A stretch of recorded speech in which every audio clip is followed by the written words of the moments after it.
Peachtree throwing a database engine unavailable error, halting your financial workflow? Let's get that fixed. First, type services into the Windows search bar and hit enter to open the Services app. In the Services window, scroll down until you find Pervasive PSQL Workgroup engine.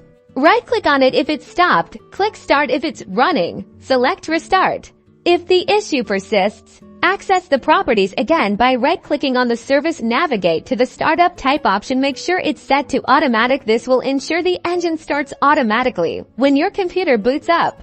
Another thing you can try: reopen Peachtree as an administrator. Right-click on the Peachtree icon on your desktop, select Run as Administrator. These simple steps often resolve the database engine error, getting Peachtree back on track. For more in-depth troubleshooting, or if these steps don't work, consult the Peachtree support documentation or reach out to a qualified IT professional. Thanks for watching.